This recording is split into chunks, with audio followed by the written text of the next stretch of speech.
Okay, so all that is done. I'm now going to enter, admit people. Wonderful. Thank you. Oh, we've got Enid. Lovely. Ah, we've got my friend Paulette. I don't know who. We'll have to remind them to put their phones on mute. That's on the chat.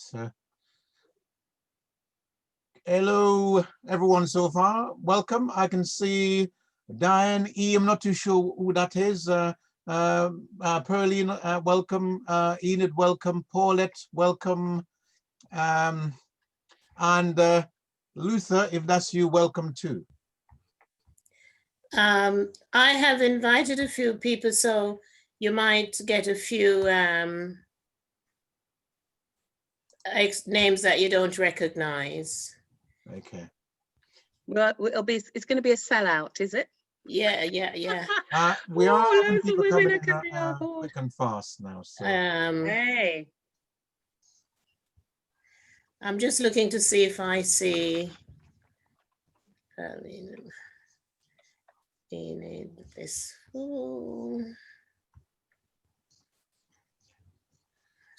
welcome, everyone. Yeah. Okay. People are coming in, so we will give people. I'm run out of space on my screen, I think. Sorry? What's that? I won't have enough space for all the boxes, I think. Well, that's the idea. We want to fill it up.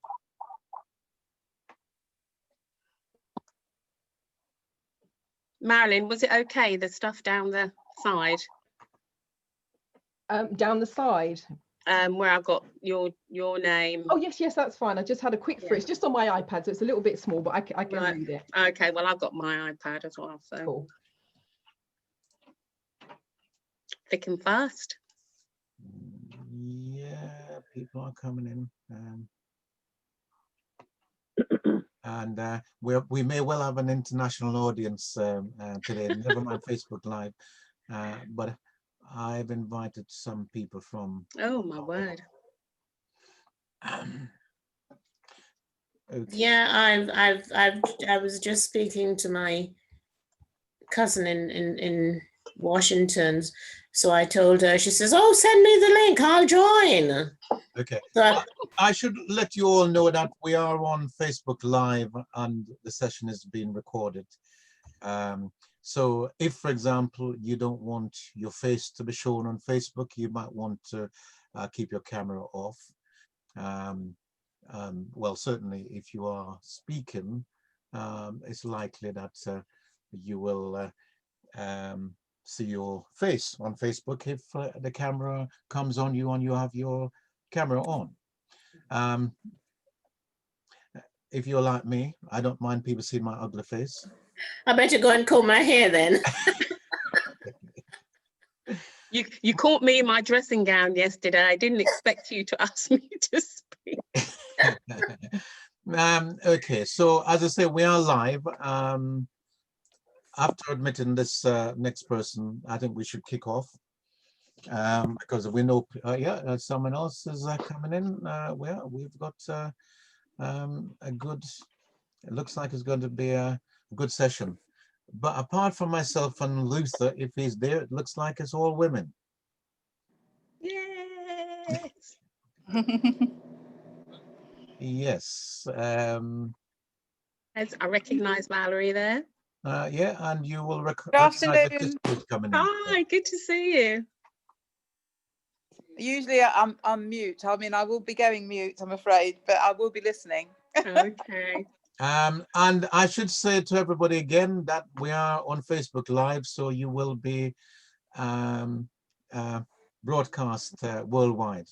And I can confirm you are on Facebook, so I've just checked and shared it to my page as well. Okay. Join the Zoom meeting. Can I join it on here?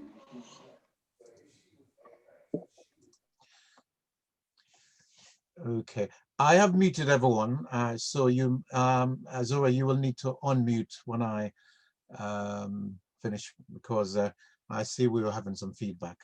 All right. And you too, Marilyn, I think. Yes. Did you ask me if I'm eating? No, I just said unmute yourself. Oh, sorry, I was dancing because I was listening to my favourite DJ, D Nice, on Instagram while Clive's sorting out letting people in. So I'm just like, okay. Okay, I think that is 5 past, so I think we will kick off. Think at the moment we have 17 people, so I'm sure that's going to be more in due course. Can I thank you all for coming and welcome you? It may be that some of you haven't actually come across me before, but my name is Clive Saunders, and I'm the chair of the Watford African Caribbean Association. And along with our Black History Month steering group, we organize these events. This is one of a number of events that we've organized since the 1st of October under the theme of Black History, our legacy.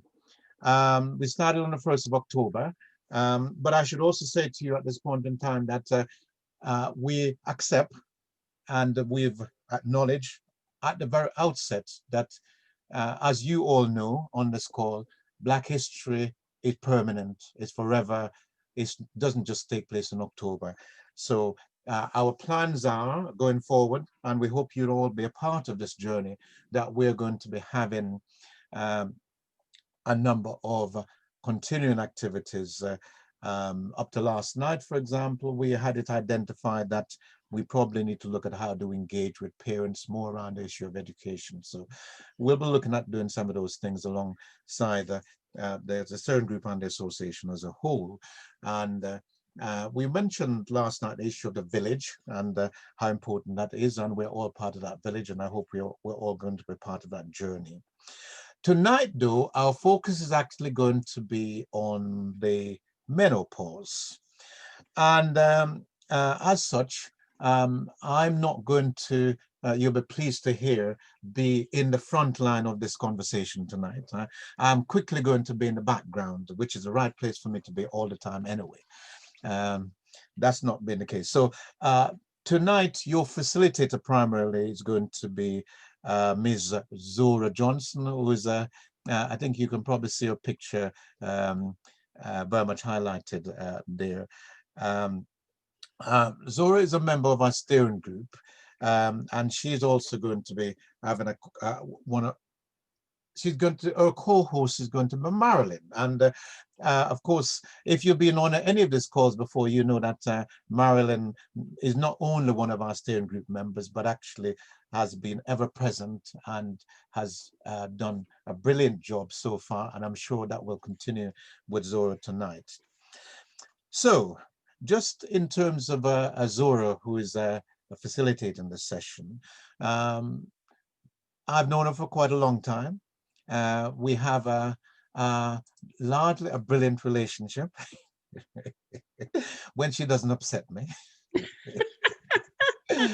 And Zora is one of these people who has been in the field, the relevant field around this for a very long time. You might not believe it, looking at her youthful looks, but she's been a community nurse. She has been a family planning practitioner. She has been a clinical management consultant, and she's done that for many years, you know.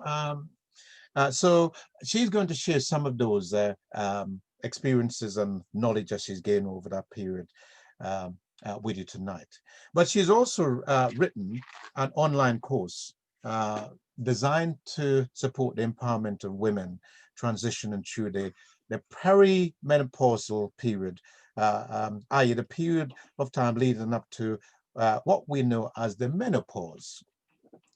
At the start of lockdown, she did all of this, and she called it Look Divine, Feel Divine. And she's going to be making all of us, I'm sure, look and feel divine tonight, or this afternoon, should I say. That's where we're at. Zora will share more about all of this in due course. But what I think you'll expect to hear about from her tonight is if you're not even if you're not at that age as yet, she's going to talk to you about some of the things that you might expect. And for those of us like myself who may or may not be living with somebody who is going through this experience, she's going to apparently tell us something about the delights that we should be expecting or experiencing. So I'm certainly looking forward to hearing more about that as we go through the afternoon. But I should say though that at the end of before I hand over to Zora, at the end I will also tell you a bit more about some of the things that we have coming up. And I would also want to talk to you about how you might want to get involved in this activity and in the association, how you might become a member. But also, as we go through, you might have things that you want to say. Please put what you want to put into the chat. There will be an opportunity for people to ask questions, in which case you want to put your hand up. I'd also ask you, if you're not speaking, if you could mute your microphones, it will be most helpful. We have set this up to be an hour, but what we found so far with the sessions is that they have been so I think engaging that often they have gone over. So if that does happen and you do have to leave, then please do. But if you don't have to leave and you're enjoying the conversation, then please stay and we will enjoy the conversation with you. So I think I've said more than enough already. So I'm now going to hand you over to Zora and Marilyn, who will tell you more about themselves and what else is going to happen tonight. So Zora and Marilyn, thank you. Thank you. Thank you very much, Clive. And welcome, ladies and gentlemen, if there are any on the call.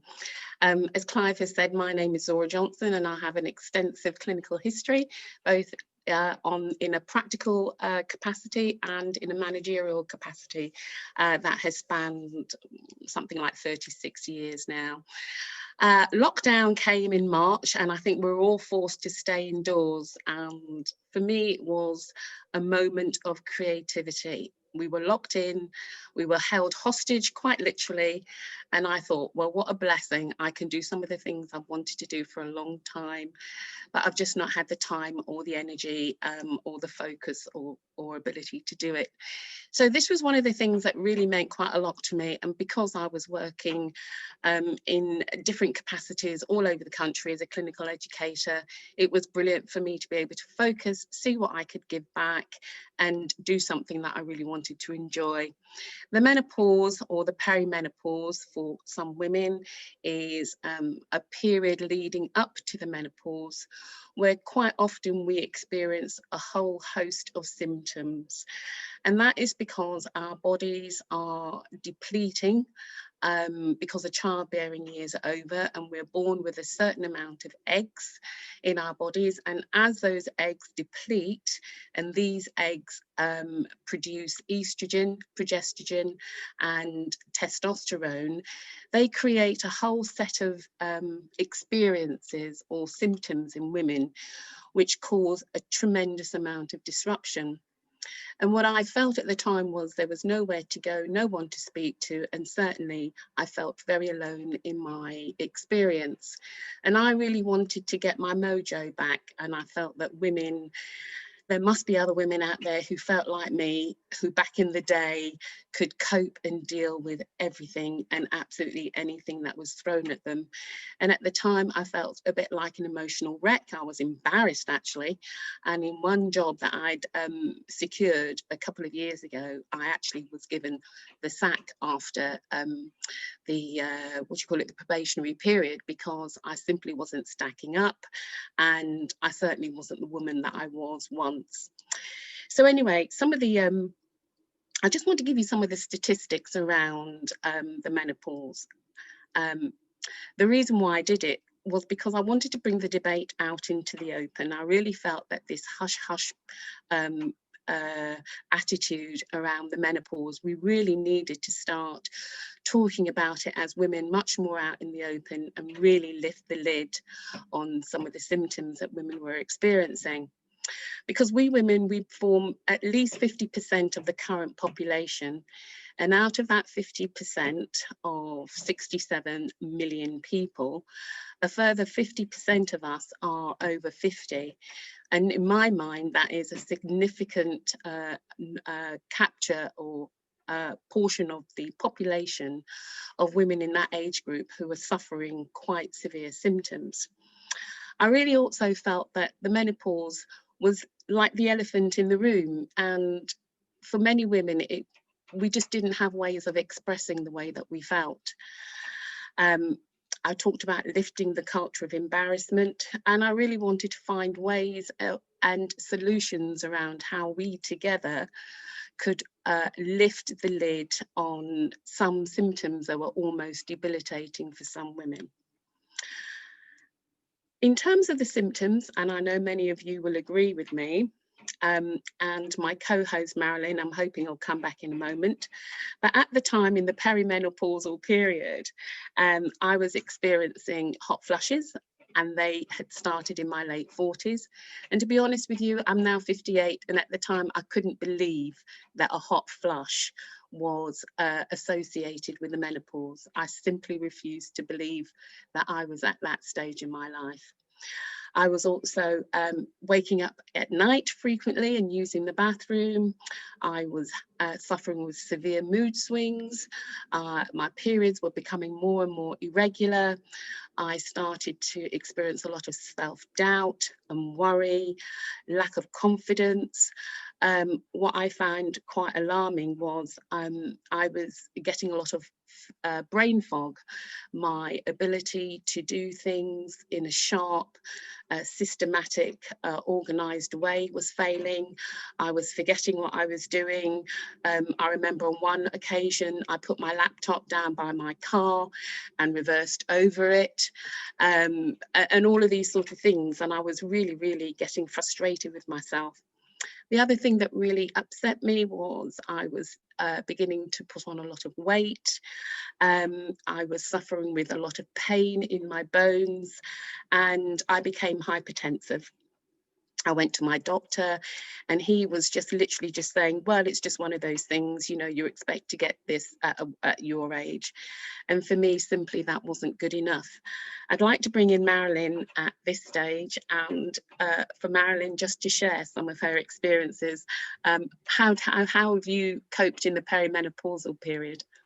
Well, I would definitely say that I would now be, because it's been, where are we now? So we are in October. So it has been coming up to a year and a half since I've had a period. And I remember when I turned 50, and it was about 2.5 weeks after turning 50. I'm now 52.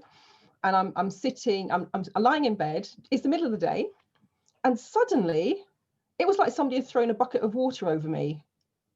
And then I was freezing cold, like shivering. And I genuinely thought I must be coming down with something. And then my other brain just kind of said the M word. I was like, dude, I've just turned 50. That's too early. But seriously, I went from being absolutely normal to soaking wet. I mean, like sweat was dripping off my eyebrows and dripping off the end of my nose. It was crazy. And I was hoping and praying it was just some weird random one-off, because I'd been out to a lovely restaurant for my 50th birthday. I was like, maybe it was something I ate. No. You know, that then continued relentlessly for about 6 months. And then I had a hiatus of just over a year where absolutely nothing. And I would say in the last few months, it started to sort of creep back in a little bit, mainly at night. So the thing that you're saying, you know, you're waking up. And sometimes I'm just waking up aware that I'm kind of shaking because I've obviously had a hot flush, and then you get cold afterwards. So those are the things that I'm most noticing. One weird phenomenon, which touch wood, it will continue, because I do a lot of stuff online where I'm running workshops, or prior to COVID, I was standing up, you know, in hotel rooms running seminars. Thank you. And with COVID now, of course, it's all online. And one of my worries was, oh my goodness, what if I'm on stage in front of, you know, 1,000 people, and then suddenly I'm dripping wet, or, you know, on camera, etc. And what was really weird, Zora, is I'd walk into a room like to do something, or sit here and run a webinar or a workshop. I'd like, dear unconscious mind, you better just calm yourself down, save all of this nonsense for after the event, and then we can talk. And what weirdly started to happen was, I do a whole event, it'll be absolutely fine. click, you know, end recording, and then it's like, whoo, whoo. So that was just really, that was weird, you know, but I'm not complaining. I'm happy about that. That's great. But then I started talking to people out saying, have any of you had this stuff going on?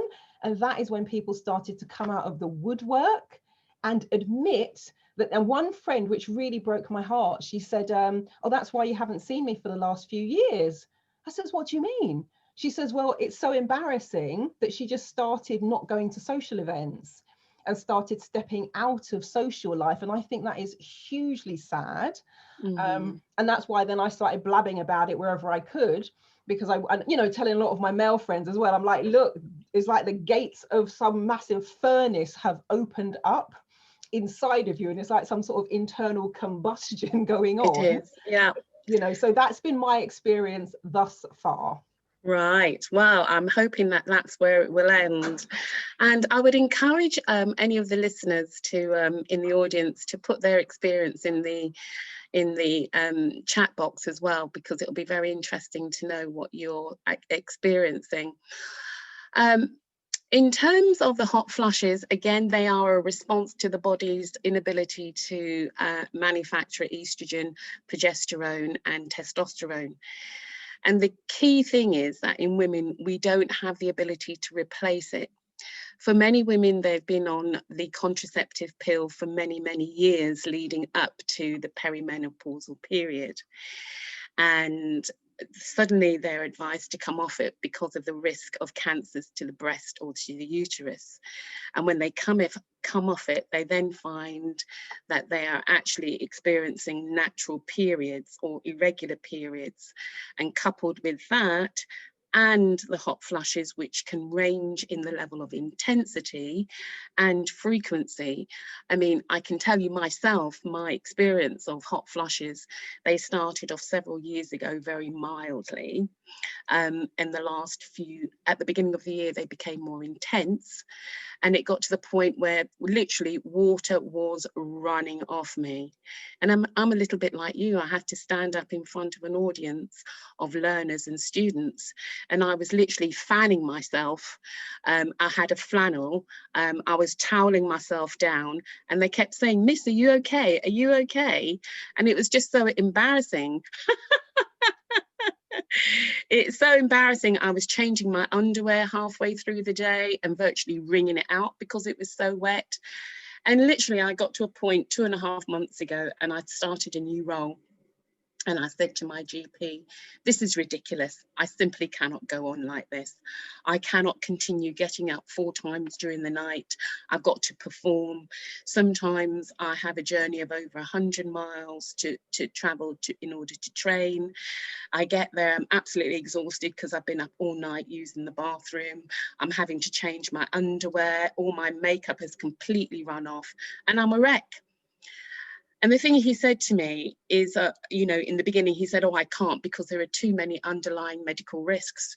Well, I thought at the end of the day, let me take those risks. The risks aren't there for you to determine. I simply cannot live like this anymore. And what he did, he said, okay, what we'll do is we'll put you on a low dose of HRT, which is essentially the combined pill. And he said, these are the side effects. It's really important now because you're at risk of getting breast cancer or cancer of the womb. And what I'd like you to do is if you get a clot or anything like that, or if you suffer with breathlessness, stop the tablet straight away, ring me and we'll think again. So for me, that was a way out. I have to say, to go on HRT, originally I thought as if I had failed. I was doing my best to hold out and to use as many alternative options as possible. So in terms of my course, which is called Look Divine, Feel Divine, this feeling of wretchedness, I just thought, I just simply can't live like this anymore. And really what I want to do is I designed the course so that women, as I've already said, could get their mojo back or help themselves in ways that was empowering, ways that we could get together, support each other and help each other along the way. So what I'm going to do is just have a little bit of fun. I'm going to give away 5 places on my course, which are worth $49.99 each, to the first 5 callers who can tell me or send a message to my personal chat, which should come up as Zora Johnson. If you can tell me what the defined period of time is in terms of medicine, what they consider the classification to be in terms of the time period of when you eventually start the menopause. You transition from the perimenopause into the menopause, and what is that time period that a GP or any of the doctors will suggest that you really have transitioned. And I think Marilyn might have mentioned it. So for the first 5 women to send me the information and pop it in the chat box, I will announce who the winners are at the end. And so, yeah, I do hope that you enjoy the course and get as much out of it. So in terms of the course, what did I do? Well, I tried to look at what are the sort of key things that women in the main, what we experience. What are the things that we need as women to engage? And when I looked at the course, I felt as if I really was starting a bit of a revolution, and I really wanted this to be the start of what we collectively lift the lid on in terms of our collective ability to respond to the menopause. At the end, we're going to have an open discussion, so I hope that you will all join in and share your experiences and what you've done in order to overcome them.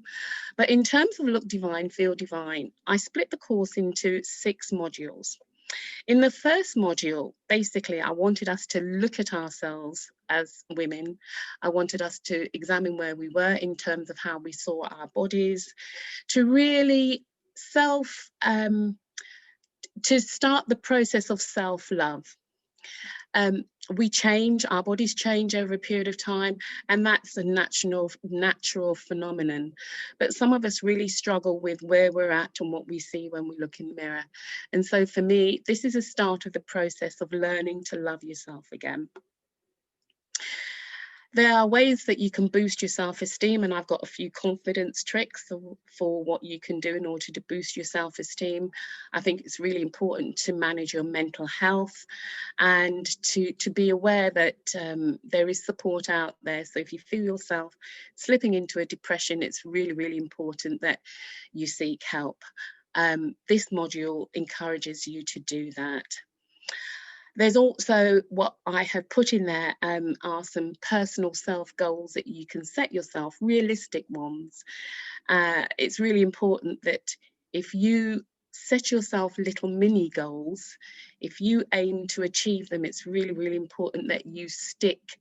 It'll show you to stay on course, and you will see by the end of the 6 modules that in terms of the journey, you're able to reflect and see how far you've come. And that's when you can really start the celebration. In module 2, we start to look at the menopause itself in terms of how the hormones interlink and how they affect you and what you can do in terms of your options. There are lots of natural remedies out there, an awful lot that you can get off the shelf. There's black cohosh, which sadly didn't work for me, but it might work for you. There's lots of alternative options that you consider.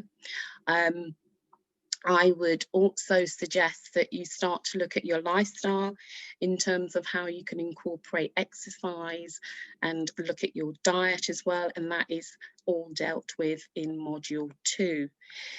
So the actual course develops an online community, and as you go through it, there are discussion rooms where you can go in and you can seek advice from other women who are going through the same experience as you, raise questions. I moderate those discussion rooms and I support you in terms of what you're experiencing, and I add some value in terms of giving support where I can. In modules 3 and 4, this is really about overhauling your wardrobe, looking at this new shape that you've come to love, perhaps doing some resurrection in terms of the items that you've got. Don't throw things away. I think we're very wasteful.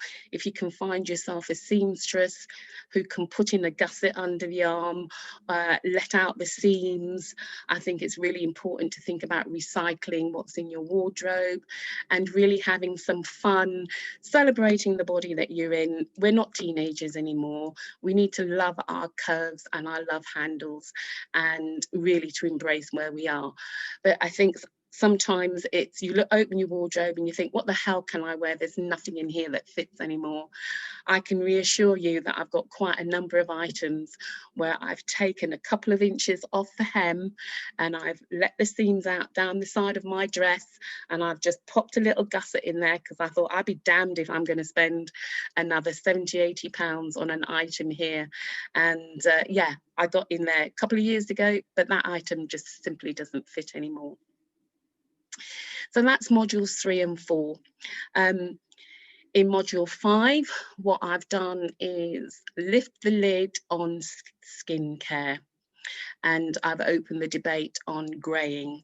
Now, some of you will notice my little head of hair, grey hair here, and I have to say, up until a couple of months ago, when my hair started to shed in buckets loads, I really had to make a decision, a very, very difficult decision, and I decided to cut my hair. In hindsight, I was frightened to death because I've never really had short hair, not since I was a little girl, and I certainly didn't want to reveal my grey hair. It was just something that wasn't an option. But really, I took a leap of faith. And I have to say, for those of you who are out there with struggling with shall I, shan't I can assure you it's the most empowering thing that I have done in recent years as an adult. So go for it. Embrace your greys. I used to have friends who used to say to me, go on, you know, embrace them. And I thought, well, it's all right for you to say that, you know, you're not me, and there's just no way I'm going to go grey. My hairdresser used to say to me, come on, you know, what are we going to do? And I was like, absolutely no, forget it. It's just not happening. Anyway, here I am. And yeah, time to celebrate your greys. In that module, we also look at skincare, and I think it's really, really important that at this stage in our life that we do look at our skin. Skincare is hugely important. Up until now, I didn't put water on my skin, and I still don't unless I can help it. I used to use products such as Simple, but I think in order to energize and rejuvenate our skin, we now need to spend just a few more pennies in order to ensure that our skin is fully hydrated. I think we get to a stage in life where we lose a lot of moisture in our skin as we get older, and buying a serum that's going to protect your skin is hugely valuable. And finally, in the last module, for me, it was, well, here we are. We've traveled this journey together. We do need to make peace. You know, our experience of the perimenopause leading up to the menopause is a way for women to heal, to look at their lives, to reflect, to set goals that they perhaps once upon a time felt that they couldn't. You know, we do sometimes experience depression because the kids have left home, and there's a huge gap in our lives where we feel that the parenting or our need as a woman or a mother is diminished because our children have left. And yeah, you can go through this period of feeling completely lost. What I would say in this letter, I've asked you to write a letter to your younger self, and ask your younger self, or write to your younger self and give yourself advice. What would you say to that younger woman who needed the advice? Thank you. I've got some lovely comments coming in. Thank you. What advice would you give to your younger self now that you're a proud woman of menopausal years. Really, really important that you celebrate this chapter of your life and really embrace it. I've also put in there some daily affirmations and weigh in the importance of meditating. I started the practice of meditating daily every morning for about 10 or 15 minutes, probably about 10, 15 years ago now.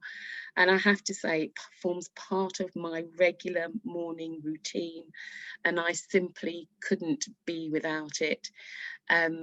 When I meditate, I offer gratitude for all of my life experience, whether or not it's good or bad. And it really, really helps me to set up my day. In that last module, I also have introduced something called the Wheel of Life. The Wheel of Life is something that a lot of life coaches use. It's a very, very simple tool, and you're asked to look at areas of your life on a circle and to score them. The more rounded your circle is from your scores, it will indicate how balanced your life is. Where there are huge dips or where there are low scores, that's really areas where it will ask you to really focus on the areas in your life that you feel need healing. Marilyn, are you there? Yes, I am here, just listening and reading the comment, just so you weren't distracted by me going, and oh my God, I can see this. Oh, bless you. There's 38 chats in there, so you'll have to tell me what they say. I will tell you what it's all saying. Okay, lovely. And so that is essentially the course in itself. It really is a course that focuses on a woman's health, well-being. That's my experience. I don't claim to be a gynecologist, even though I have trained as a family planning and sexual health practitioner. It is my attempt to get women to work together and to celebrate this chapter of our lives. There is no turning back, and for every grey hair that I've got on my head, I have earned it, trust me. My life has been, anybody who knows me well, and Clive I've known for a considerable number of years, will know that life has been a major roller coaster over the years, and I'm still here to tell the tale. What I would say very quickly in terms of quick wins, for those of you that are out there really suffering, your experience is unique. No two women going through the menopause or the perimenopause will have the same symptoms or degree of symptoms. It really is a good time now to start reviewing your life. And if you dare, and many of us dare, make a change. You know, do what means the best for you. You're not going to get another chance. And I really hands on heart mean this. COVID this year, I lost my best friend last year to a brain tumor, and earlier on this year I lost a very good friend of mine to a pancreatic tumor. But since COVID, I've lost 4 people that I've known in my life very well. And there really is no tomorrow that is guaranteed.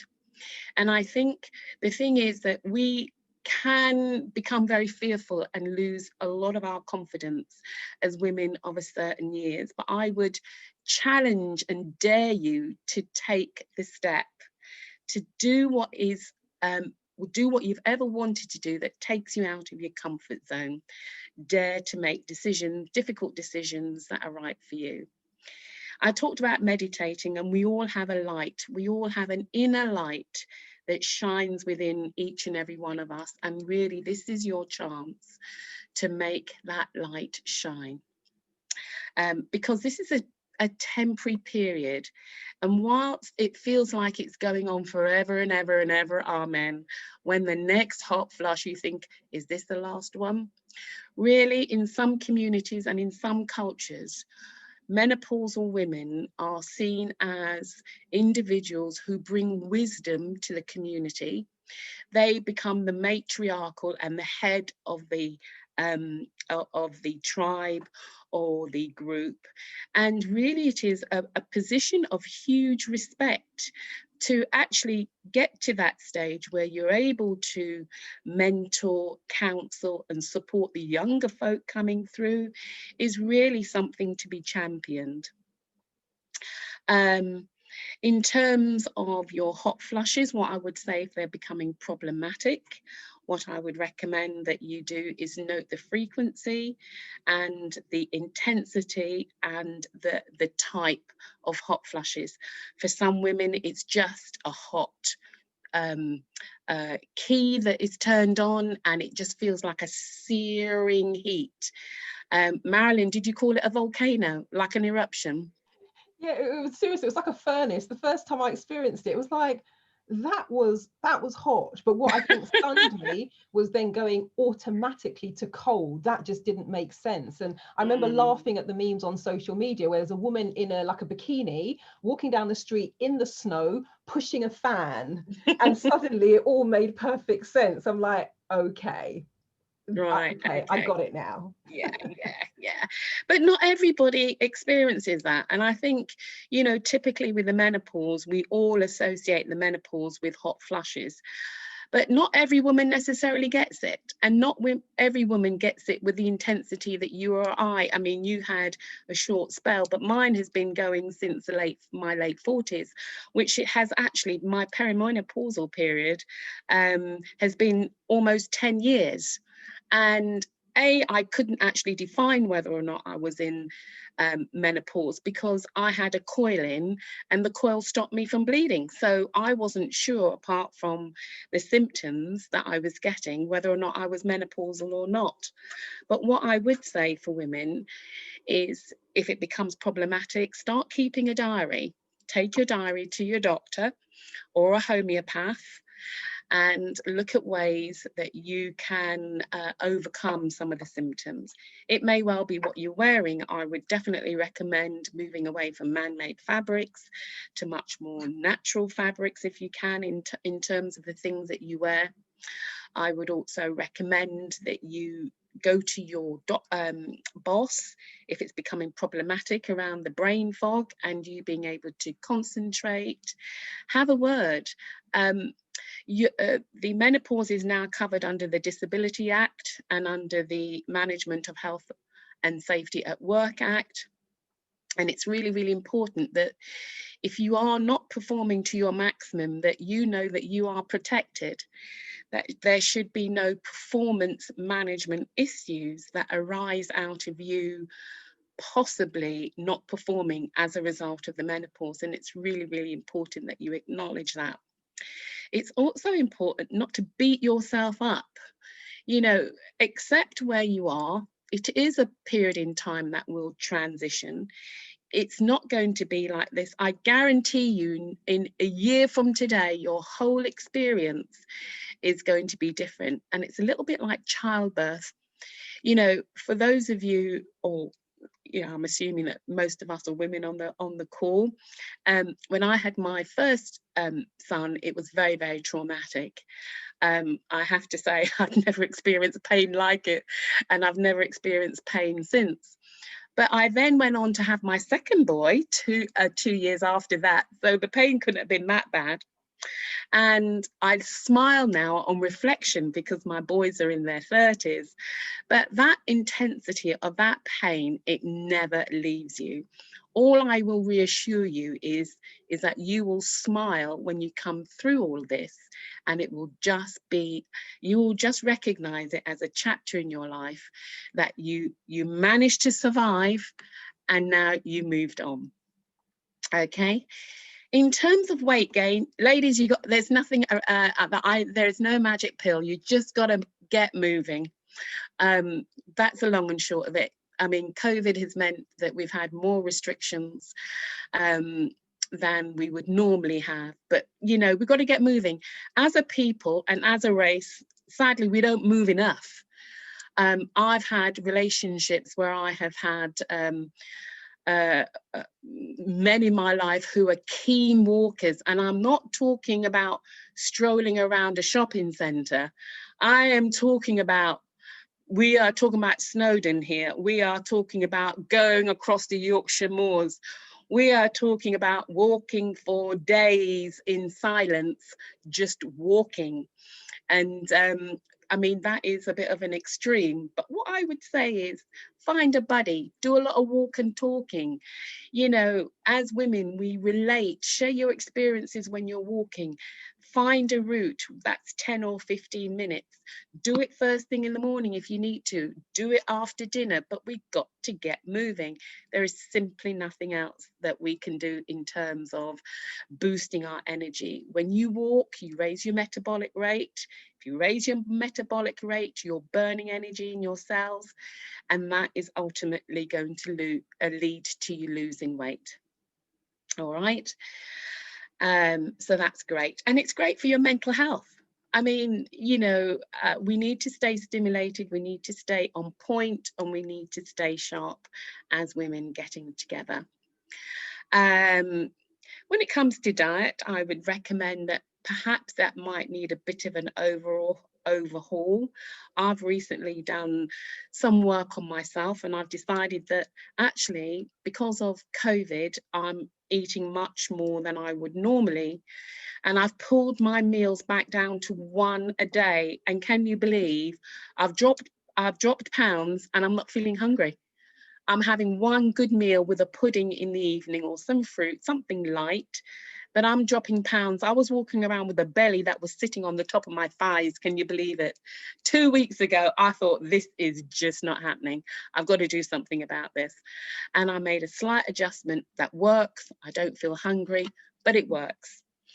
But if you are having problems with persistent lack of not being able to lose weight, I think predominantly in our community, as people from African and West Indian backgrounds, we do have a predisposition to developing type 2 diabetes in our 50s or in our late 40s, early 50s. And what I would encourage you to do, if you are developing something called insulin resistance, which is an inability of your cells to take up insulin, which you need in order to break down the fats or the energy from your diet, that might well be what's going on. So get yourself down to your GP, get yourself overhauled.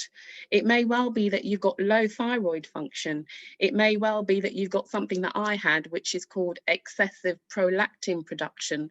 I couldn't understand why my breasts were swelling, like, you know, I was breastfeeding. And it so happened that I have developed a small tumor, and it was developing too much prolactin, which was causing me to my body to feel as if I was breastfeeding every month. So I now take medication to nip that in the bud. But it may well be that if you're getting all these unusual symptoms, it's really important that you sit, when you're meditating, that you listen, that you switch on your inner voice, and that you take action. Now is the time to do it. So that's really in terms of the course and some of the advice in terms of the quick wins that I want to share with you today.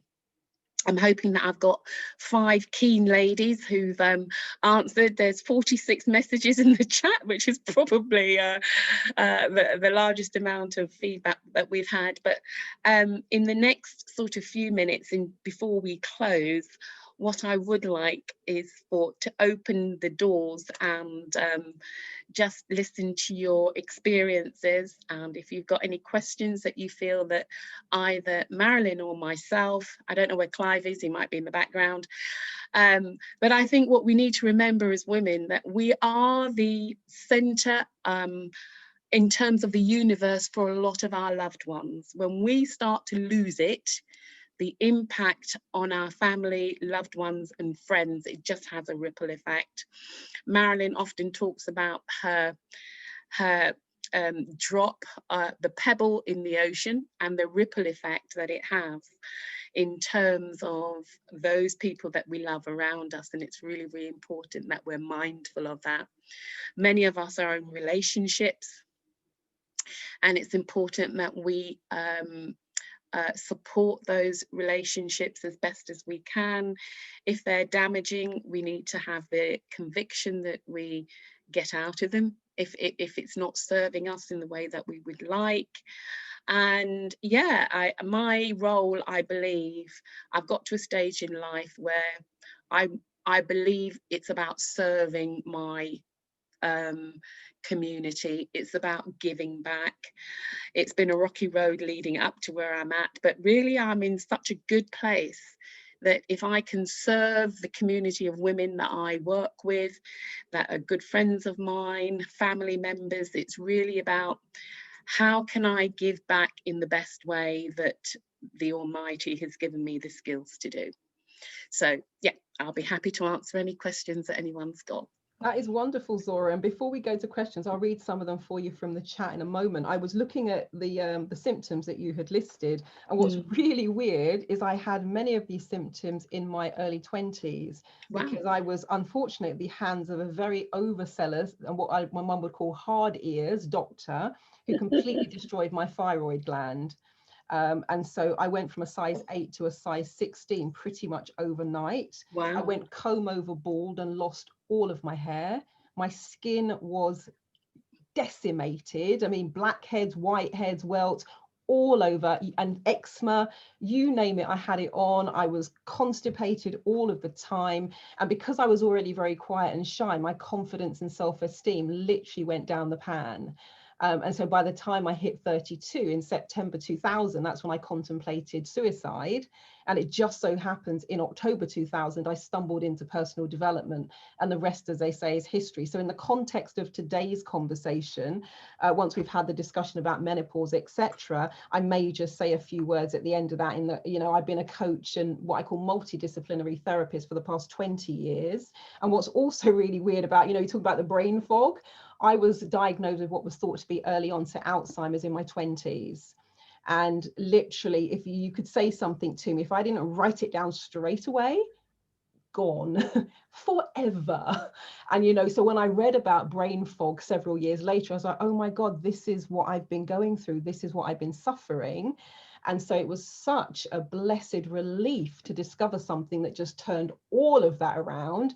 And I'm really hoping now, when I looked at the symptoms, like, oh my gosh, I've already been through all of that in my early 20s, not again. And so I'm really hoping that having, you know, gone through all of that, I'm going to be free of those kinds of symptoms, particularly the brain fog, because that was so distressing. And so Can I also, I'm really sorry to hear that, Marilyn, sorry to cut you there. What I would say is that some women artificially start their menopause because they might have had a hysterectomy.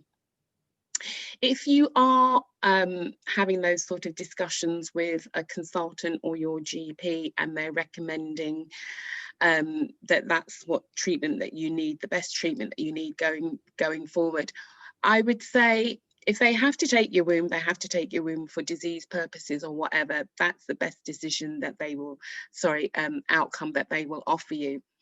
But I would encourage them to leave your ovaries, if at all possible, behind, because it's your ovaries that manufacture estrogen, progesterone, and testosterone in varying amounts that will keep your bones safe. Estrogen has a lot of benefits. Most importantly, it contributes to the density of your bones. Because our skin, with the melanin in it, it blocks the sunlight that normally synthesizes vitamin D naturally through our skin. Because of the melanin content in many of the African and Caribbean women's skin, it blocks out vitamin D, which means that you are much more likely to experience a fracture of some kind as you age, because your bone density will have thinned a lot quicker than your Caucasian counterparts. You can overcome that by getting vitamin D tablets or vitamin D drops, which is what I take on a daily basis in order to synthesize and support healthy bones as you age. So that's really, really, really important.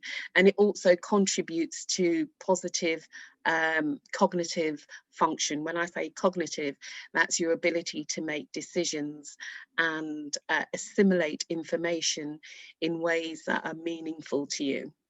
All right, so good cognitive function, vitamin D is absolutely essential.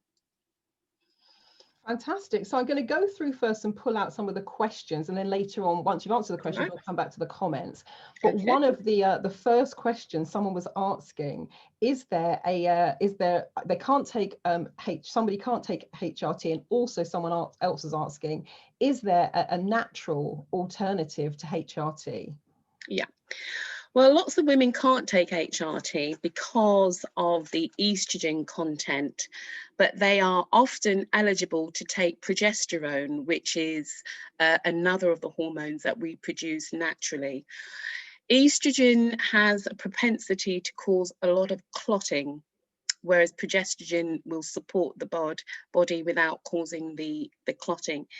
So your doctor can put you on a trial dose of progesterone only. In terms of the natural remedies, black cohosh is one that is very, very popular. And there are lots of other natural ones. When you, is it parsley on sage? Sage is meant to also be very good for considering another option. Someone's just put in there wild yam. Wild yam is great if you can get it in tablet form or a derivative in terms of the estrogen, but quite often you have to consume an awful lot, and it's very high in carbohydrates, so you have to be careful with that because it can cause weight gain as well. So sage, black cohosh, or progesterone. Wonderful. When women start to get a lot of facial hair or unwanted hair, as many of us experience from time to time, when we look in the mirror, first thing it's like, oh, where did that come from? That is because of testosterone being a male bearing hormone, and again because of the way that we assimilate and produce these hormones is whether or not you will get a lot of facial hair. But again, you know, speak to your GP about that. Great, thank you. The next question we have is someone is saying, what advice can you give to those who have not started the menopause? Is there any way to get ready for it, such as diet or exercising?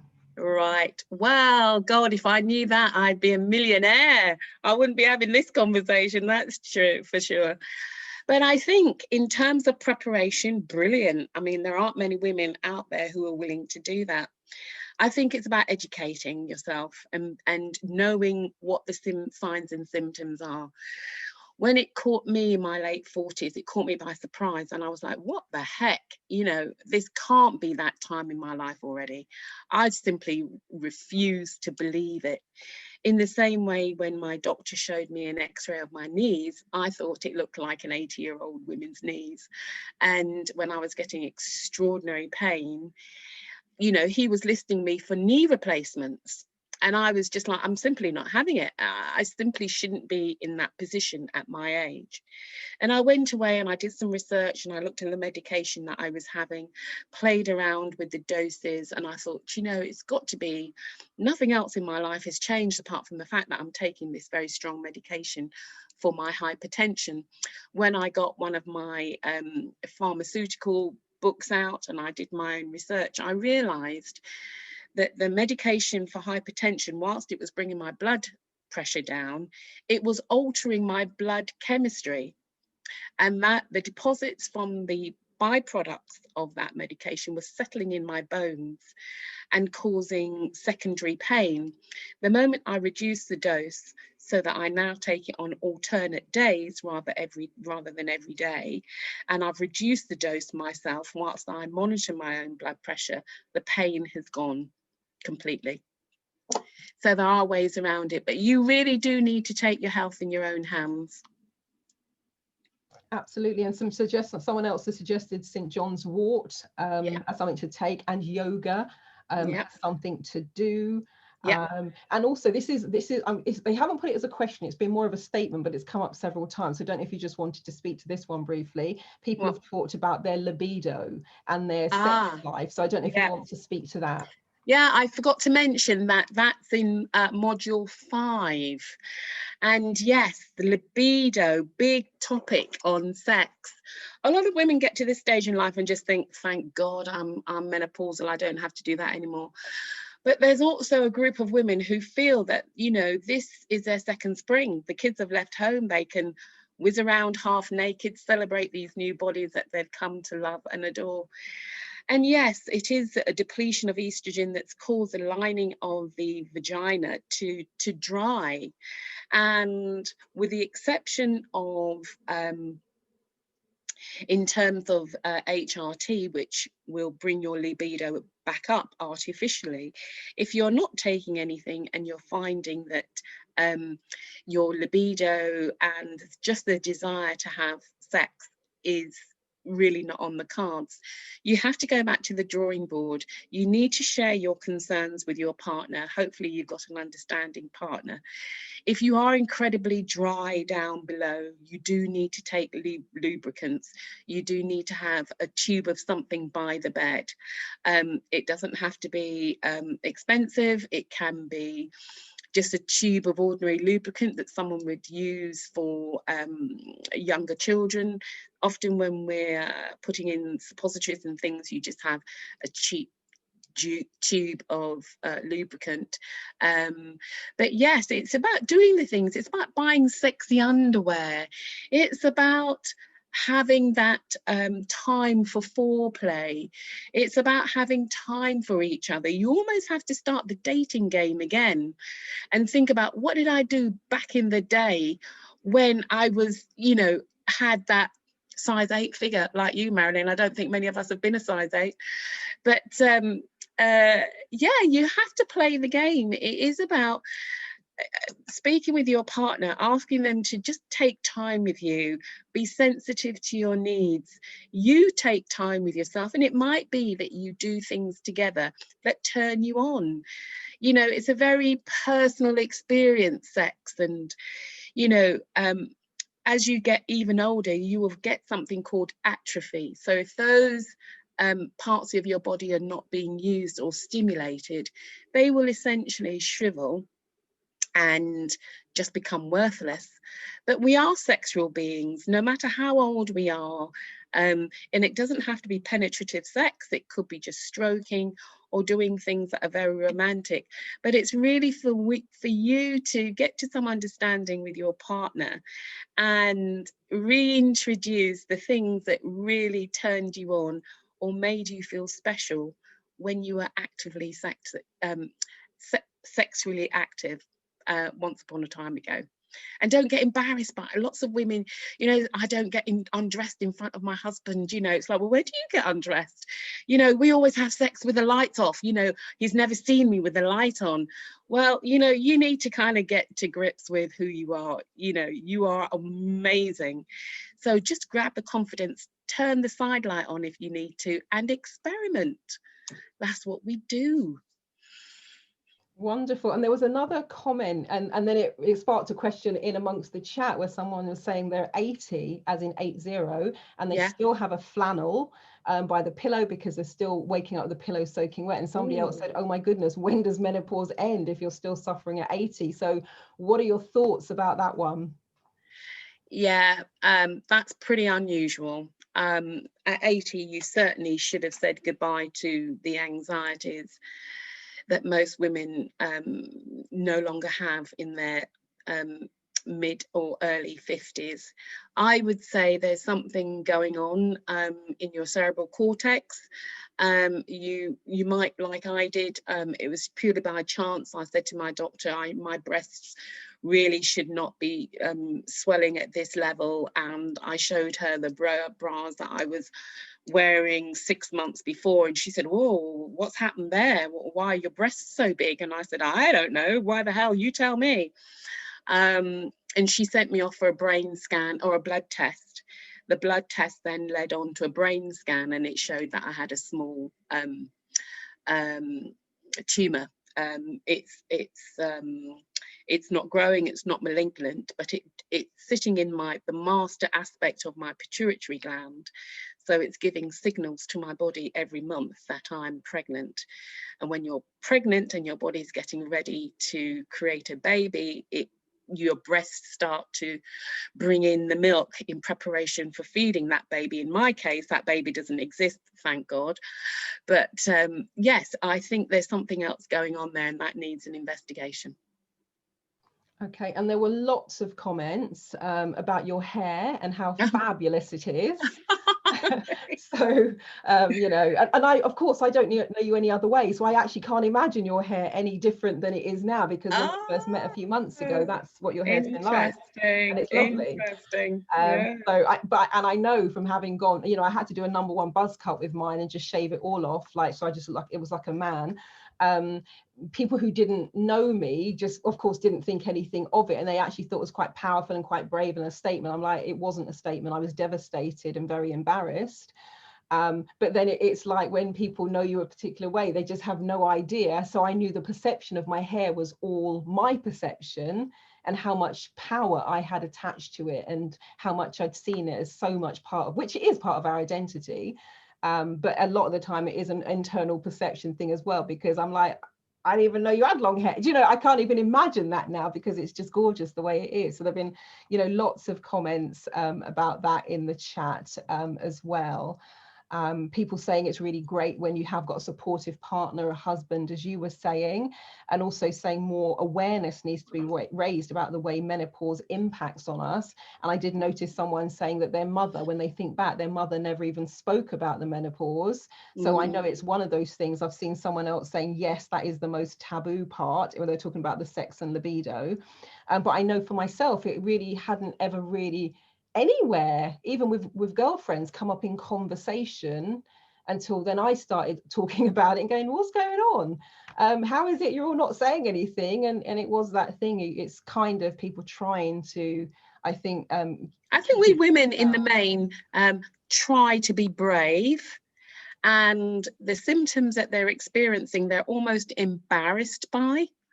And they really don't want anyone to know, which is why I believe this taboo has developed over the years. Yeah, I just think it's time we need to talk about it. And why are we embarrassed? I think most people, when you get your fan out, either battery operated or beautiful hand fan, it's like, yeah, I got one of those. And in fact, I've got half a dozen. I've got one by the bed, one by my desk, one in the drawer. But since I've started HRT, I have to say in the last 2 months, it's just been completely transformative. I cannot believe what's in this one little tablet, tiny little thing. And I'm only taking 1 milligram of estrogen in that tablet. So if that's all your body needs, and if your doctor is willing to take the risk and to monitor you closely, and as long as you do your own self-examination in terms of breast tests and things to ensure that you're not developing any unknown tumours. I mean, you do need to have a level of self-care when you get to this stage, because, you know, we are quite fragile at times. So, you know, it's important that you take responsibility for your own health, but for as long as your doctor is willing to take that risk. Now, I've moved from the Midlands, from Bedfordshire to the Midlands. And when I was in Bedfordshire, my doctors there wouldn't do it. They just simply wouldn't. And I told them, I'm taking responsibility. I'm willing to sign a disclaimer to say that anything that happens to me, I'm taking that responsibility, but they still wouldn't do it. I moved to the Midlands and I just wasn't messing around. And I just said to this doctor, look, you know, I'm not going to lose another job on account of the fact that I'm just sweating so much. I'm not going to lose another job on account of the fact that I can't remember anything. I'm not going to lose another count on the fact that I'm running out of underwear and I need to carry spare knickers in my handbag all the time. So he was a young guy, and he was very, very sympathetic and said, okay, let's give it a try. Best thing that ever happened. And I think you make a really good point in terms of educating your doctors. One of the reasons I was left to suffer for so long with the whole thyroid thing is it took me several months to even convince the guy that he had made a mistake and overdone the treatment. Because when I ballooned in weight, he said, oh, well, you're probably eating too much. when I was sleeping 12 to 15 hours a day. He said, well, you've probably got a busy job. When I said my hair is coming out in handfuls and I've got shiny bald patches, this is when I knew the man was crazy. And he was, I won't even mention the big hospital in London, it's one of the major hospitals, and he was head of endocrinology. He said to me, well, your hair grows in cycles. At that point, I'm like, this man has lost his mind. Now, I'm not the person I am now. I was in my very early 20s, very quiet and shy. So if the man in the white coat said, do something, I did it. And the minute I then started to challenge and say, no, I'm going to the gym 5 times a week, I'm eating sensibly, there's no way I should be a size 16 when up until now I've been a natural size 8, and I don't see anybody else going around with bald patches. The minute I challenged him, he basically sacked me as a client. So I think there's a big part of this in terms of being able to speak up for yourself. And with my new doctors, they all get schooled because I've been through so much now. But when they come and try, because I'm on quite an unusual protocol with the thyroid thing, nobody has ever seen it before. And the only reason it came about is I spent 2 years researching, came up with what I thought would be a magic formula, which was very unusual. And I've been battling, slapping down every new doctor that comes who then tries to make me do something more conventional. It's like, it doesn't work for me. So I think people have to stand up for themselves. Definitely. And download your research. That's what I would say. Go to your doctor armed with your research. If you've got a naysayer for a doctor who doesn't really believe in the things that you're saying, if you go online and you Google your symptoms, and if you then download the outcome of your research, take it to your doctor and just say, look, it says here that these are my symptoms. You know, reinforce in terms of the research that you've done and take it to your doctor to support your argument. In module 2, I have developed a list of questions that I recommend that women should take to their GPs, because quite often you get to the surgery and you forget. You think that, oh, you know, when you make the appointment because you're in such distress. Then when the appointment comes, you go to the GP and you're not quite armed with the questions that you should be asking. So in module 2 of my course, basically, there is a long list of questions, just as prompts and reminders that when you're sitting in front of your GP, these are some of the things that you need to remember to ask to make sure you get the best out of the consultation. That's in module 2. Brilliant, because it's really important, and it is. And I mean, my letters now are quite legendary. They can run to 2 or 3 pages, you know, in terms of all the reasons why you need to leave me alone unless you have a much better solution that I have not yet discovered. So You're absolutely right. Now, somebody else said here, acceptance is important when our menopause starts.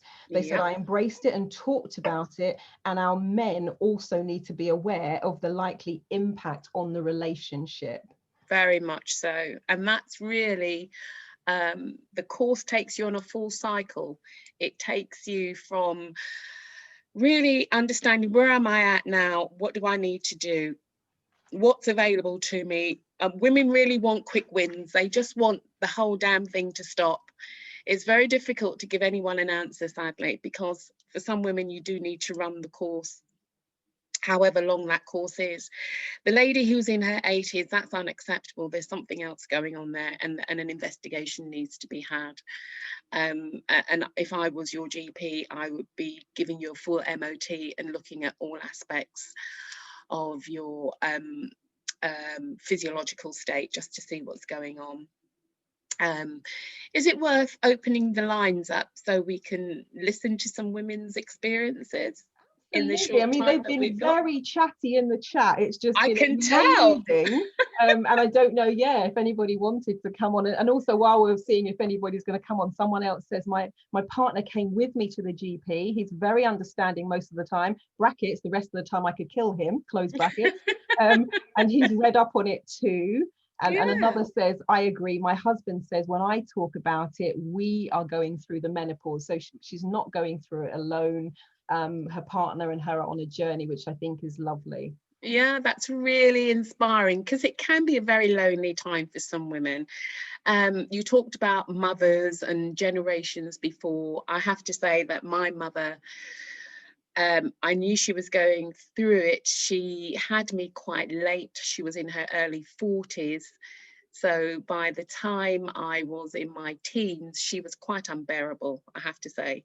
She was flipping and tripping and just quite erratic in her behaviour. You know, it was whispered, you know, between my siblings, oh, mum's going through the change, mum's going through the change. And to be honest with you, if I knew what she was going through then, as I know now, I probably would have been a much nicer child to be around. But nobody gave me, I mean, what was the change? Everyone was just whispering the change. And that meant nothing to me as a 15, 16-year-old. But yeah, I mean, she never really voiced her concerns. Her generation of women soldiered through as they've always done, like mini warriors. And I just think our generation, there's no need. Collectively, we can support each other with what will work for one woman won't necessarily work for another, but there are ways that collectively as a community that we can come together and support each other. It doesn't have to be all doom and gloom. Wonderful. So if anyone does want to kind of share any of their thoughts or experiences before we bring today's session to a close, and of course, remember, we're going to tell you what's coming up. Clive is going to give you a forward look as well. Do feel free to unmute your microphone if you wanted to ask anything or to share anything. Do we have any winners on the quiz? Yes, we do also. All right, great. Okay, ladies, unmute yourselves, please. Come forth and let's see what you look like as well. That would be nice. Put your cameras on. Is Clive there? Yes, and actually a question for you, Zora. Yep. Now, you know, you'd mentioned the skin, etc. I know our skin is also very different and very unique. What do you use on your skin? Well, like I said in the beginning, I drink as much water as I can as a start. Up until I really started looking into this and doing my research, I would say up until February, March time when lockdown started and I started doing my research, I was using Simple. Now I use some of the serums produced by L'Oreal. And I have decided to treat myself a bit more kindly because it's really important that it's not only what you put in you, it's also what you put on your skin. So I just thought, let me just elevate and just see what's out there, because I've never really, to be honest with you, researched it that deeply. But yeah, it's worth spending the extra pennies if it's going to keep the wrinkles away. Wonderful. And I can see that Perline has opened her microphone. So did you actually have something you wanted to share with us? No, not really. No, I've said mine in the bit. Actually, I will say I am the lady who is going to be 80 my next birthday. And Wow. I thought I would put that in there because, quite a few years ago back, I said to my doctor, I'm still having night sweat. I'm still having these hot flushes. He says, oh, no, you can't be having hot flushes. And that was it. But because I had a hysterectomy in my late 40s, so, and then I went on HRT, but they did not agree with me at all. Can I just stop you there a minute, Perline? Did they take your ovaries or did they conserve your ovaries? I've got my ovaries. Right, okay. Yeah. Right. And so I just didn't bother. And I don't know, I tried all sorts of things that I was told. But I still find now I will wake up in the night and I have to have 2 pillows because my pillow is, soaked through the pillow cover, the pillow lining, the pillow is soaked. I don't know how many times I have to throw pillows away because they get marked and things. And I've never really mentioned it to my doctor, but now that you've mentioned that about the breast and thing, one of my breasts, there are sometimes that my bra is cutting into my shoulder, just one side, and it's visibly bigger than the other one. Wow. And then it goes away. You know, So- I've been to the doctor about it. They've looked at it, but now listening to you, I am having a word with my doctor on Tuesday, and will be the #1 topic. And I will Yeah, just say to her, just explain the symptoms. With mine, I was very much like you. My breasts were so heavy every month when my cycle, when my body thought it was getting ready for the delivery of a child. I mean, I didn't mind the tenderness, but they just weren't going down. They were just every month they were getting bigger and bigger and bigger and bigger. And I thought, I'm having to buy the next size cut. This is getting ridiculous. When is this going to end? And when I showed my doctor the differences between the cup that I was wearing at the time and what I'd been wearing the year before, the shift was so great. She said, my goodness, is this true? And I said, yeah, these are my old bras. And these are what I'm having to wear now. And she said, oh, that can't be right. And sent me off for a blood test. They were looking for something called prolactin, and your pituitary gland produces prolactin. So if your prolactin levels are higher than normal, it means that your body assumes that you're even at your tender years is getting ready to deliver a child. And so consequently, the shift, I don't think in terms of, well, I haven't seen your blood test, but again, what I would recommend, if you go to your doctor and they recommend that you have a blood test and they ask for you to ring for the results, invariably what you will get is a receptionist who says to you, oh, your results have come back, you're fine. Well, don't accept that. I never accept it. No. You make sure that you get a printout and get them to download your blood results so you can see for yourself what the outcome is. You can see what your red blood cells were, what your white blood cells were, whatever your thyroid function is.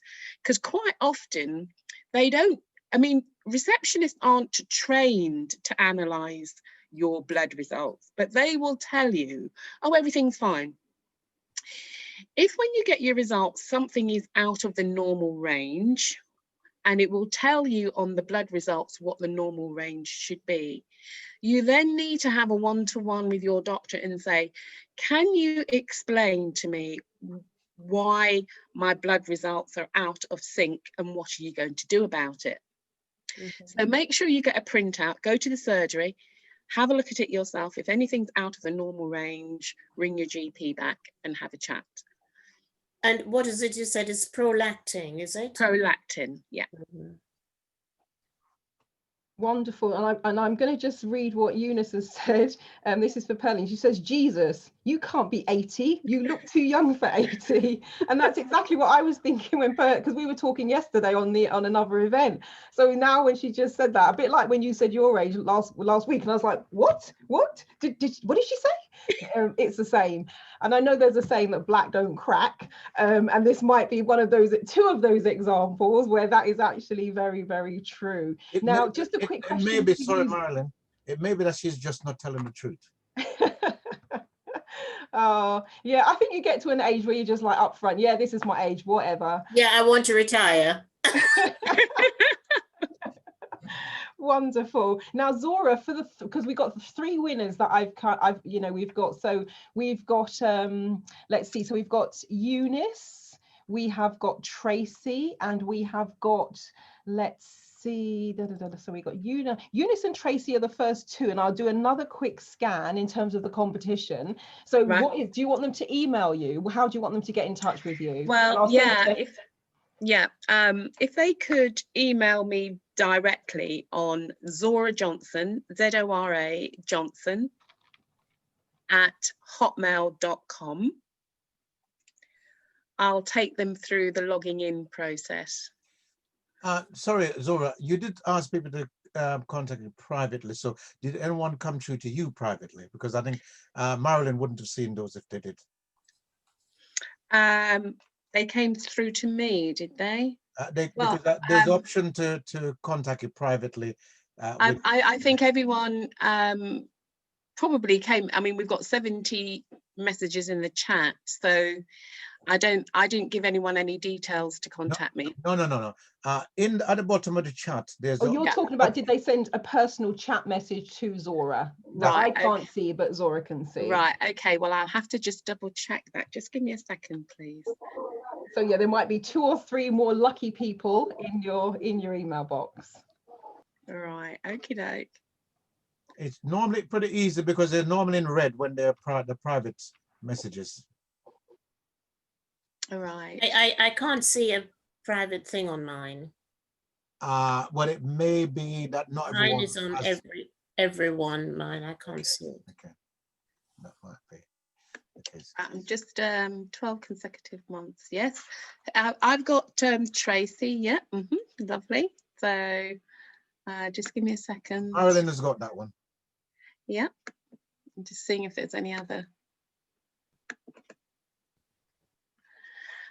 Not that I can see. But someone wants to become a menopause coach. They can contact Blissful Balance.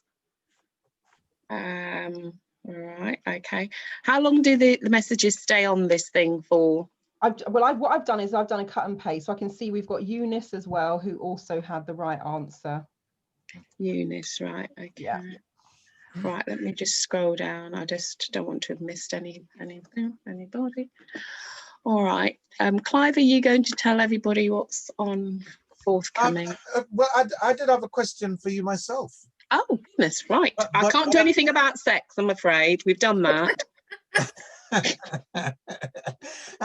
But actually, there were implied questions there that weren't actual questions. Right. One of them, so there are 2 questions.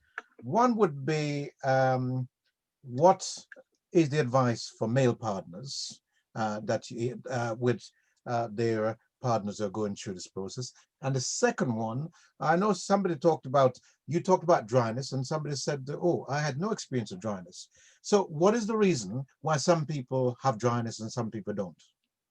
It really has got to do with the levels of the hormone estrogen. Estrogen, women will lose it in varying degrees, and it's not something that can easily be measured, certainly from a sexual performance point of view. If there is a drastic loss, you can expect the symptoms of libido to be quite severe. It is about reigniting those desires because they never really go. So it is about engaging and rekindling your date nights, things that pleasured both of you as a younger couple before the onset of HRT, and giving yourselves time.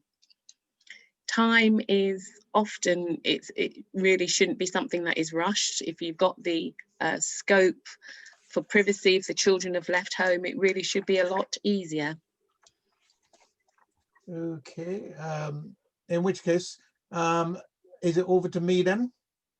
Yes, I am just scanning through to see if there's any other individuals that might have who messaged me privately, sorry.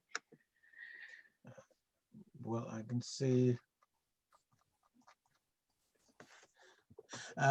Okay. Right. Just to say, Blissful Balance, in terms of that's the name that's coming up, that's the 3rd one. So you've got 3 winners, and I'll just I'll just message the other 2 your email address while Clive is wrapping up. Right. Lovely. Okay. I have to say that was an absolutely captivating session by Zora and Marilyn, but it's what we've become used to. But nevertheless, thank you very much for that. I think if you look at the chat function and what is going on in there, I think it is by far the most active chat session that we've seen. That in itself is an indicator of the fact that this has been a session that people really wanted to be a part of and really wanted to engage with, and that's been really successful. I think there's an issue, I suppose, which is where do we go from here? Because actually it seems like the appetite has been whetted. I made a note on my sheet was, should we all be thinking, well, maybe not me so much, since I don't suppose I'm going to offer much support, but should we, well, maybe do they have menopause support groups? Should we have a menopause support group locally? Because clearly, just by the conversation that been going on, there's a lot of views. I heard a reference to a menopause coach, so that sort of thing is going on. But clearly, what seems to have come out is the idea that we shouldn't be suffering in silence.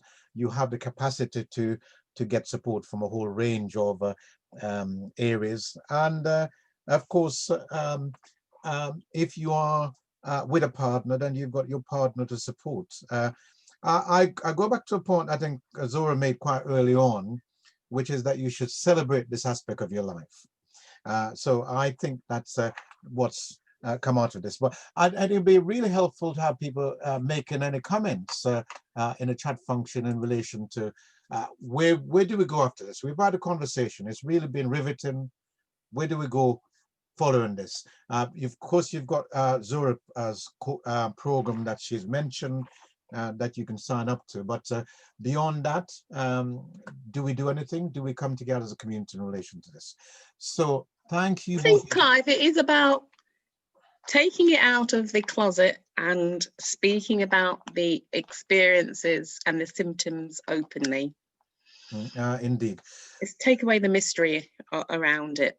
And I think so. I think that would suggest that we need to talk about it more rather than less. I mean, it's a bit like periods. I suppose some people think, oh, can't talk about that. So maybe we should have a session where people talk about that too. So anyway, really, it is up to all of us. I got to put in something that I've been putting into every meeting for the last few days, which is that if we're looking at this, we have to push up and we have to pull up. So around the menopause, we have to do exactly the same thing. So, is that a pun, Clive? When I mentioned it the first time, it wasn't intended, but in this conversation, it might appear to be so. I better explain what I mean.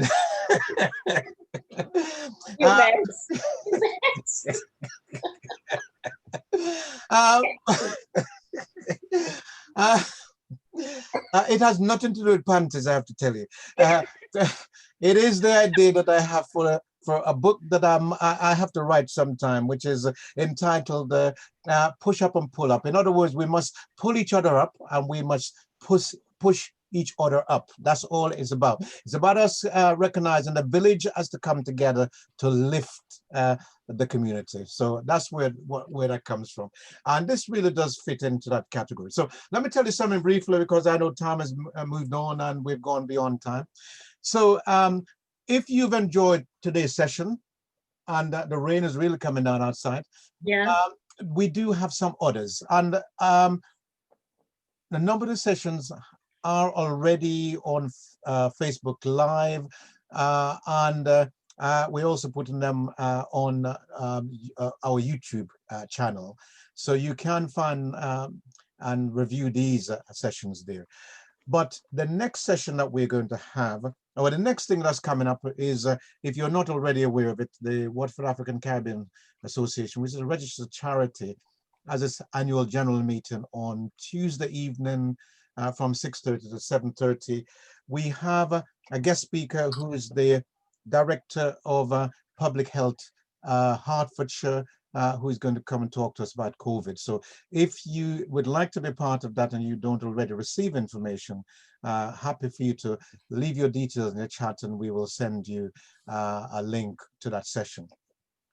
Following that, we have a session planned for Thursday, which is the 29th of October, and that's between 7 and 8.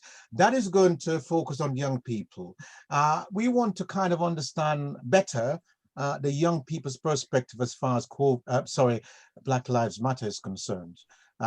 So we've looked at white privilege, we've looked at Black Lives Matter, the reality. We want to look at Black Lives Matter the young people's perspective. So we're really keen to have some young people I would say we're looking at those people who are under 35, I call them, so they're about half my age. We want to see a few more of those.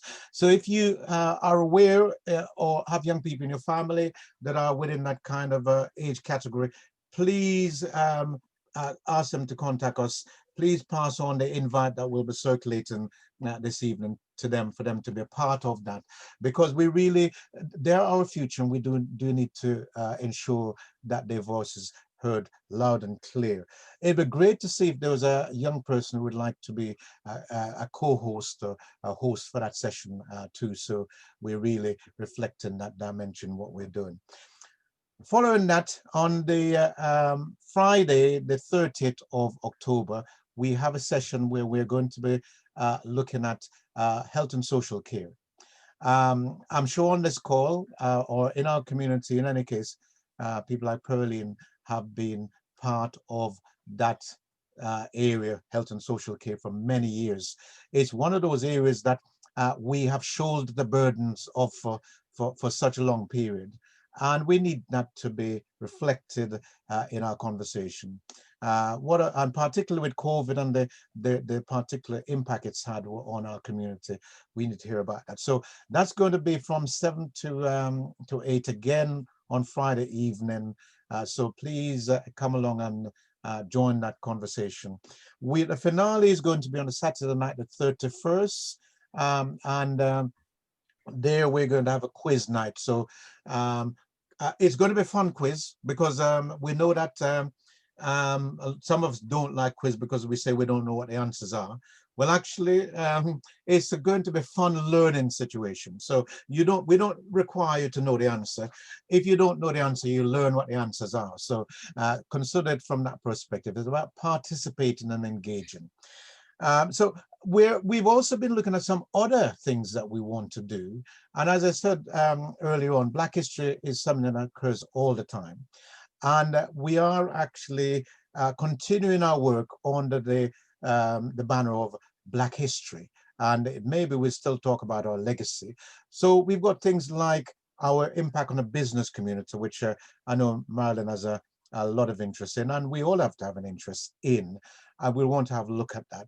Last night, we were looking at issues around our young people, and certainly some of the parental involvement issues that are really key to their success. So we want to kind of have a look at that as well. We also still want to have a session looking at our role in sports. We were unable to fit that in to this month, but we certainly want to fit something in.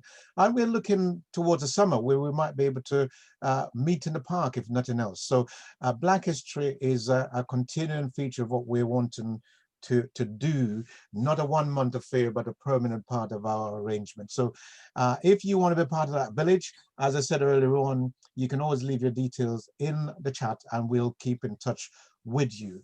I think that's where I'd want to, from our perspective, that is the Watford African Caribbean Association or Steering Group, to say thank you all very much for joining in. A particular thanks to Zora and Marilyn. I'm going to leave a very final word to them if they want to say anything, but thank you all and enjoy the rest of the weekend. Well, I think the final word will be Zora, but before she has her final word, I just want to share a little bit of what I'm seeing in the chat.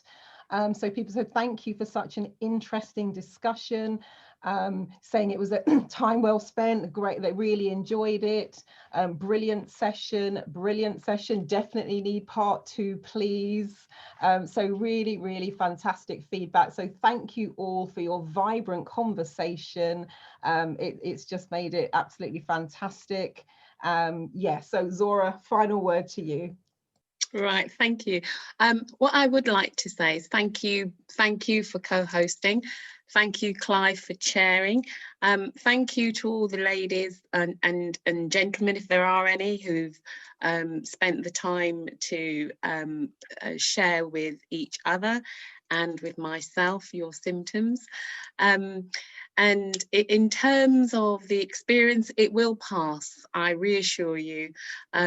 We've got Pearline, who is the youngest 80-year-old, who's probably why she's still having her periods now. Her body actually doesn't believe it's 80 either. And which is probably the reason why you're still getting some symptoms. But if you want to directly get in touch, I'm just quickly whizzing through some of the responses from in the chat. There are a number of you who have gotten in touch, and I'm just taking down the details, and I promise you I will be in touch. And congratulations to the winners as well, and I will be in touch and giving you access to the course online. And I will just give you I've sent them all your email address privately, so they all have your email address. Right.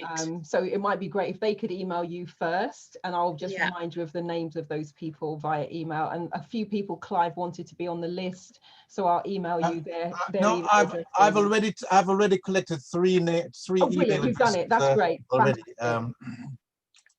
Yeah, and I just wanted to share my screen, which was this one here. And that is the course. It's called Look Divine, Feel Divine, the Menopause Revolution. Oh, that's lovely. All right, so hopefully, ladies, you'll be able to see the screen. I shall minimize myself if I can. Oh, that should be it. Ah, it's not behaving. Oh, here we are. All right, so that's the course for the winners who managed to get through. All right, and I will give you access. Wonderful. And Clive, if we are done, remember to stop the recording. Oh,